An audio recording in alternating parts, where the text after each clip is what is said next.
Hi y'all. I was gonna do a live today, but it's not working, so I guess it is not meant for me to be on live.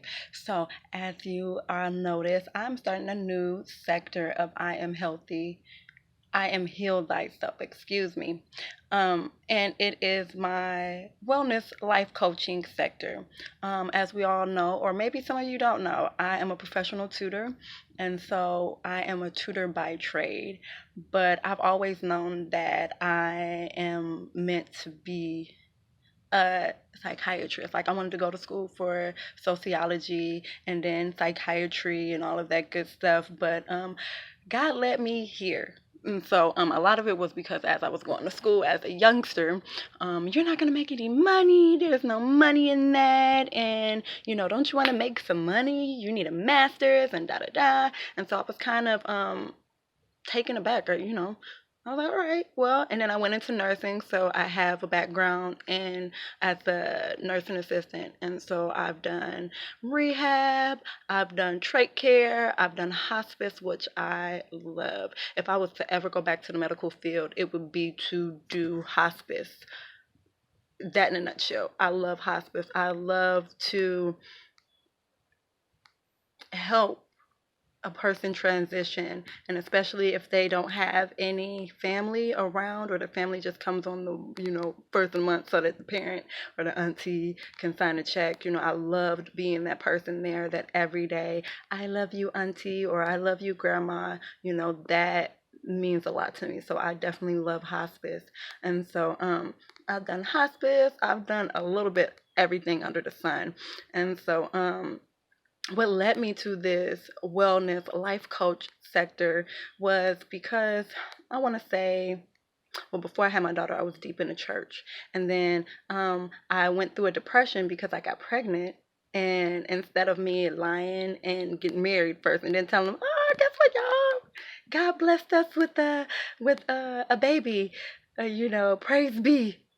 If you watch Handmaids, but I was very transparent. I went in as soon as I found out, and it was like 2 weeks, and let them know, you know, I was pregnant, blah blah blah. I fell, and then as being a leader, that next week they were like, no, don't come back. Like I received a text message to not go back, and I was depressed. And and then I got married and was like, all right, well, maybe I should go back. But then I didn't feel led to go back to the church. And so I went through a deep depression. And then, of course, being pregnant as well, it amplified it.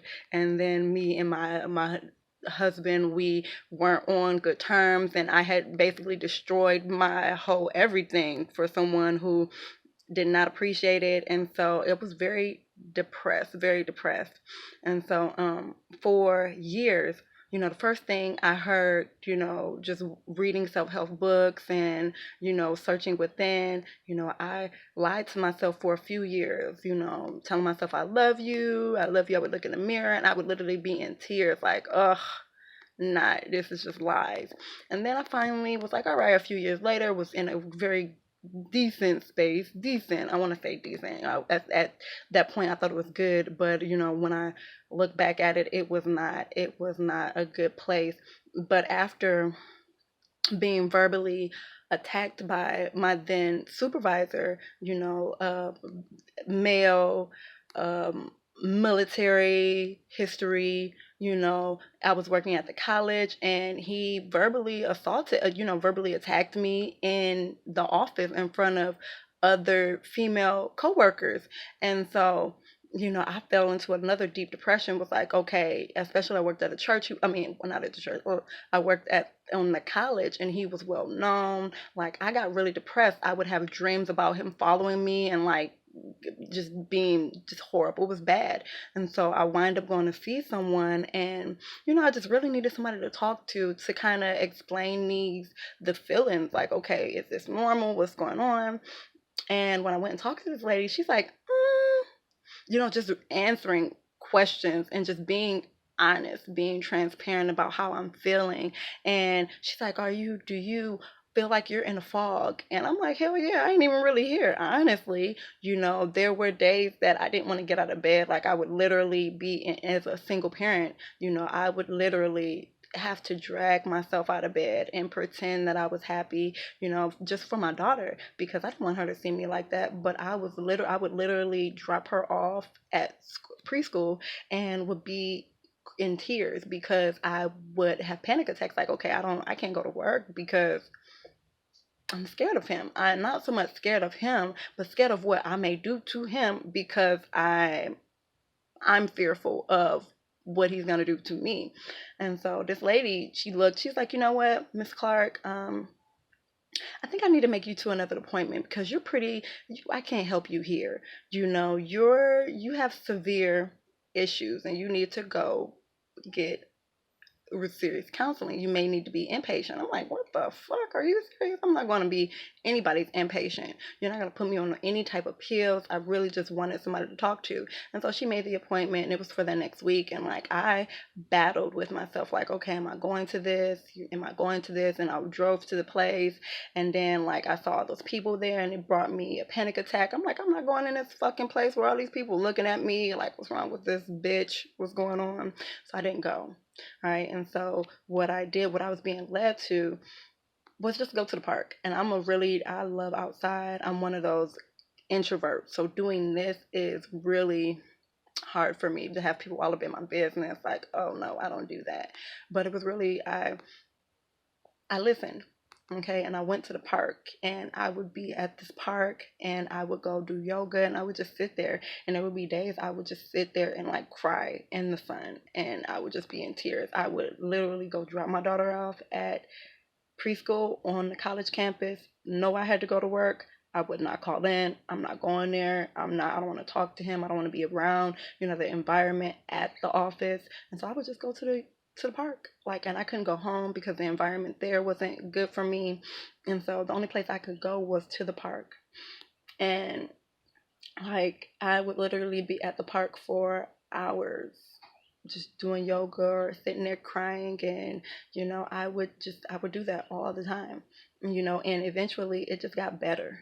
It got a little bit easier, and then I started talking to people about how I was feeling, and not just talking to people but so much talking to myself. You know what I'm saying? Because again, I'm an introvert. I really don't like people in my business, and so having people in my business is not that doesn't work for me because people are judgmental and I don't have time for that. Look, I'm a real person who goes through real things and I got real life fucking issues. You know what I'm saying? And I didn't want anybody to look at me like, okay.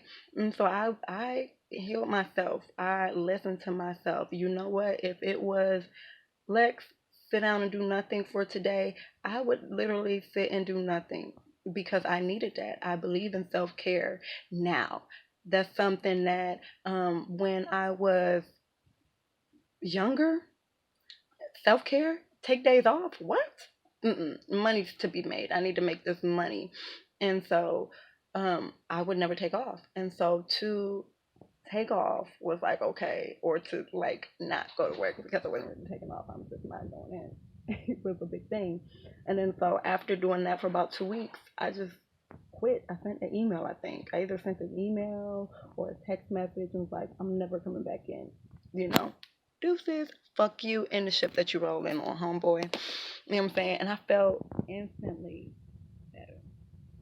And so, and it's like fast forward now, I had to do a relocation where everybody was like, Alexis, you are crazy. You're going to take your child who was a toddler and you're going to move away from your comfort zone, people who know you, to grow a business in a place that you haven't been in over 20 years. That's not. And so I did that. And then,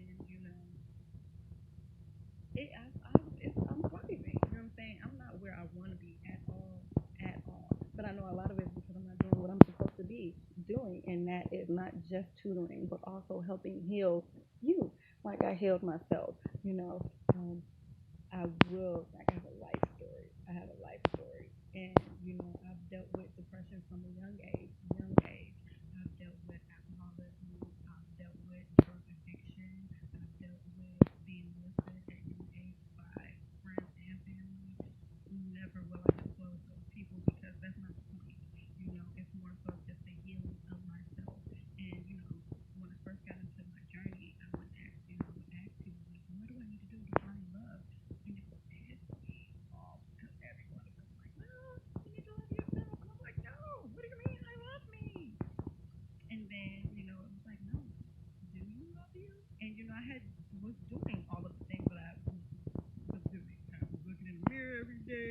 doing that, but I was also not saying no, doing more for others than doing it for me.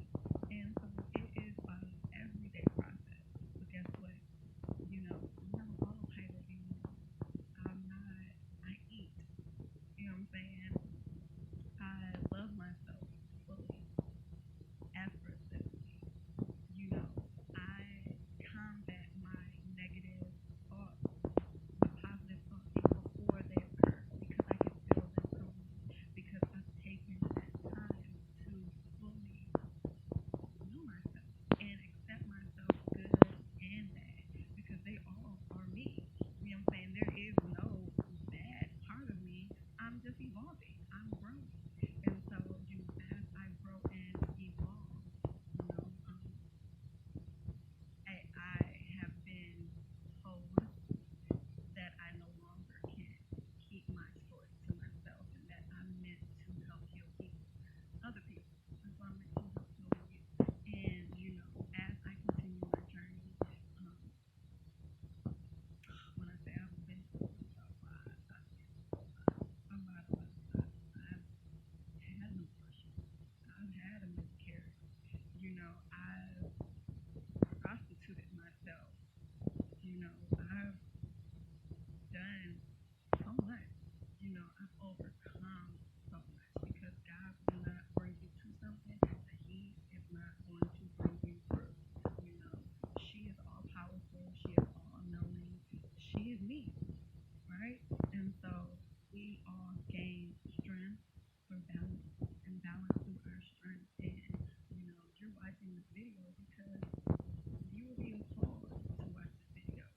You need what I have, and so I'm here for you. You need someone to talk to. You need a listening ear, guidance.